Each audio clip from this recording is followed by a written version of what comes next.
পূর্ব ঘোষণা অনুযায়ী রোববার সকালে Tejgaon truck covered van stand এলাকায় অবৈধ স্থাপনা উচ্ছেদ অভিযান চালায় ঢাকা উত্তর সিটি কর্পোরেশন। মেয়র আনিসুল হকের উপস্থিতিতে উচ্ছেদ অভিযান পরিচালনা করেন কর্পোরেশনের নির্বাহী ম্যাজিস্ট্রেট। ভেঙে ফেলা হয় অবৈধভাবে গড়ে ওঠা ঘরবাড়ি ও দোকানপাট। আমরা গত সপ্তাহে বলেছি যে 7 তারিখের মধ্যে এই জায়গা খালি করতে হবে এবং ভিতরে যেই জবরদখল আছে সেটা খালি করতে হবে, কিন্তু ওনারা বলছেন যে ওনারা পরিপূর্ণভাবে বোঝেননি। ট্রাক কাভার্ড ভ্যান রাস্তা থেকে সরিয়ে ফেলার নির্দেশও দেন মেয়র। যানজটমুক্ত সড়ক ও এলাকার মানুষের সুবিধার জন্য পরিকল্পনার কথা জানান তিনি। এই মালিক বৃন্দের এবং শ্রমিক কর্মচারী বৃন্দের রিকোয়েস্ট মতো 27 তারিখ পর্যন্ত ডিএনসিসি তাদেরকে সময় দিয়ে গেল, আমরা তাদেরকে সম্মান করলাম।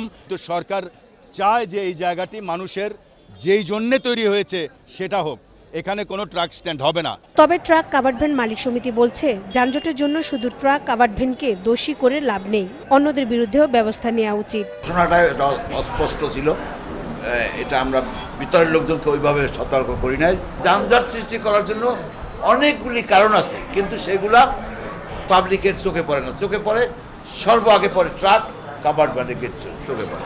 এইখানে আমাদের বক্তব্য, পরিকল্পিতভাবে কাজ করলে কর্তৃপক্ষ আর যানজটের জন্য আমরা এককভাবে দায়ী হব না। যানজট মুক্ত রুবিনা ইয়াসমিন, 21 টেলিভিশন, ঢাকা।